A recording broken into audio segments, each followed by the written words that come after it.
Hi friends, welcome our channel. இன்றைக்கி நம்மளோட காணொலியில் எந்த கிழமைகளில் வரும் பௌர்ணமிக்கு என்ன பரிகாரங்கிறதுக்கு பார்க்கலாம். ஒவ்வொரு பௌர்ணமி வரும் கிழமைகளிலும் ஒவ்வொரு சிறப்பான அம்சங்கள் கிடைக்கப்பெறும்.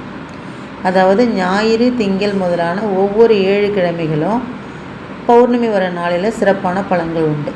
அந்த நாட்களில் யார் யார் என்ன செய்யலாம் அப்படிங்கிறத பார்க்கலாம். ஞாயிற்றுக்கிழமை அன்றைக்கி பௌர்ணமி வந்தால் அது சூரியனுக்கு ஏற்றது. சூரிய தோஷம் உள்ளவர்களுக்கு சூரியனால் பிரச்சனைகள் ஏற்படுவதை தவிர்க்க இந்த பரிகாரத்தை செய்யலாம். மேலும் உத்திரம், உத்திராடம், கிருத்திகை நட்சத்திரக்காரர்கள், சிம்மராசிக்காரர்கள் தீராத நோய்கள் தீர்க்க துர்க்கை அம்மனுக்கு சிகப்பு நிற வஸ்திரம் சாற்றி செந்தாமரை மலர்களால் அர்ச்சனை செய்ய வாழ்வில் சகல யோகம் உண்டாகும், சகல பிரச்சனைகளும் தீரும் என்பது ஐதீகம். உங்கள் ராசி நட்சத்திரம் தெரியாதவர்கள் 1, 10, 19, 28 ஆகிய தேதிகளில் பிறந்தவர்கள் மேற்கூறிய இந்த பரிகாரத்தை செய்யலாம். திங்கட்கிழமை அன்று வரும் பௌர்ணமி நன்னாளில் சந்திர திசை உள்ளவங்க, கடகராசிக்காரர்கள், திருவோணம், அஸ்தம், ரோகிணி நட்சத்திரக்காரர்கள் ஆகியோர் துர்க்கை அம்மனுக்கு வெள்ளை நிற அல்லது ஆரஞ்சு நிற வஸ்திரம் சாற்றி மல்லிகை பூவால் அர்ச்சனை செய்து வந்தால் சங்கடங்கள் தீர்ந்து சுபகாரியம் கைகூடும். வெளிநாடு செல்வதில் தடை இருந்தால் தீரும்.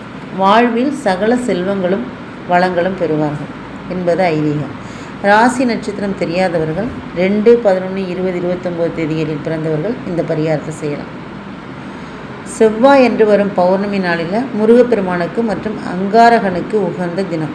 எனவே இந்த நாளில் மிருக சீரிஷம், அவிட்டம், சித்திரை நட்சத்திரக்காரர்கள், மேஷம் மற்றும் விருச்சிக ராசிக்காரர்கள், செவ்வாய் தோஷம், செவ்வாய் திசை நடப்பவர்கள் துர்க்கை அம்மனுக்கு சிகப்பு வர்ண வஸ்திரம் சாற்றி செவ்வரளி மலர்களால் அர்ச்சனை செய்ய அத்தனை எதிர்ப்புகளும் நீங்கும், செல்வ வளம் பெருகும், குடும்பத்தில் ஒற்றுமை நீடிக்கும் என்பது ஐதீகம்.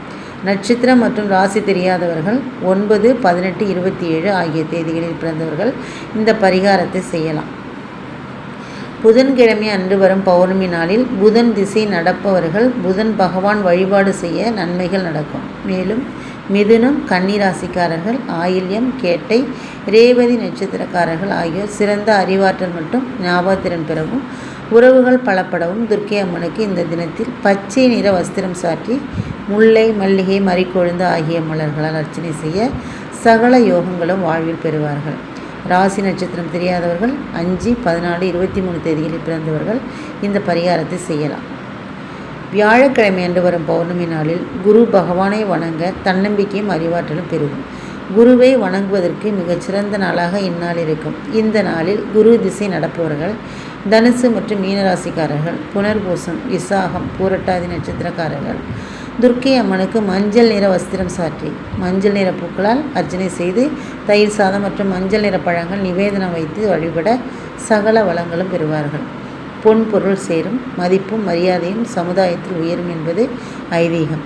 ராசி நட்சத்திரம் தெரியாதவர்கள் 3, 12, 21, 30 ஆகிய தேதிகளில் பிறந்தவர்கள் இந்த பரிகாரத்தை செய்யலாம். வெள்ளிக்கிழமை அன்று வரும் பௌர்ணமி நன்னாளில் சுக்கிரனுக்கு உகந்த தினமாக பார்க்கப்படுவதால் களத்திர தோஷம் இருப்பவர்கள், திருமண தடை உள்ளவர்கள், சுக்கிர தசை நடப்பவர்கள், ரிஷபம், துலாம் ராசிக்காரர்கள் மற்றும் பரணி, பூரம், பூராடம் நட்சத்திரக்காரர்கள் 6, 15, 24 ஆகிய தேதிகளை பிறந்தவர்கள் துர்க்கை அம்மனுக்கு வெள்ளை நிற வஸ்திரம் சாற்றி கதம்ப மாலை அணிவித்து மல்லிகை பூவால் அர்ச்சனை செய்து பழங்களை நிவேதனம் வைத்து வழிபட பிரிந்த கணவன் மனைவி ஒன்று சேருவார்கள். தடைப்பட்ட வீடு கட்டும் பணிகள் சிறப்பாக நடைபெறும். வாழ்வில் சகல வளங்களும் பெறுவார்கள் என்பது ஐதீகம். சனிக்கிழமை அன்று வரும் பௌர்ணமி நன்னாளில் சனீஸ்வரரை வணங்குவதற்கு ஏற்ற தினமாக உள்ளது. சனியும் பௌர்ணமி இணைந்தால் சனியால் ஏற்படும் அத்தனை பாதிப்புகளும் நீங்கும். சனி திசை நடப்பவர்கள் பூசம், அனுஷம், உத்திரட்டாதி நட்சத்திரக்காரர்கள், மகரம் மற்றும் கும்பராசிக்காரர்கள் துர்க்கை அம்மனுக்கு நீல நிற வஸ்திரம் சாற்றி நீல நிற மலர்களால் அர்ச்சனை செய்தால் தீராத ஆரோக்கிய பிரச்சனைகள் விரைவாக தீர்ந்துவிடும், மனதில் உற்சாகம் பிறக்கும், நவகிரக தோஷங்களும் விலகும் என்பது ஐதீகம். இன்னல்களிலிருந்து விடுபட 8, 17, 26 தேதிகளில் பிறந்தவர்கள் இந்த பரிகாரத்தை செய்யலாம். ஓகே ஃப்ரெண்ட்ஸ், இது போன்ற பயனுள்ள ஆன்மீக பதிவு வேணும்னா நம்ம சேனலை சப்ஸ்கிரைப் பண்ணி பக்கத்தில் இருக்கிற பெல் ஐக்கானில் ஆல் ஆப்ஷன் ப்ரெஸ் பண்ணிக்கோங்க. முடிஞ்சால் லைக் பண்ணுங்கள், உங்கள் ஃப்ரெண்ட்ஸுக்கெலாம் ஷேர் பண்ணுங்கள். தேங்க்ஸ் ஃபார் வாட்சிங் ஃப்ரெண்ட்ஸ்.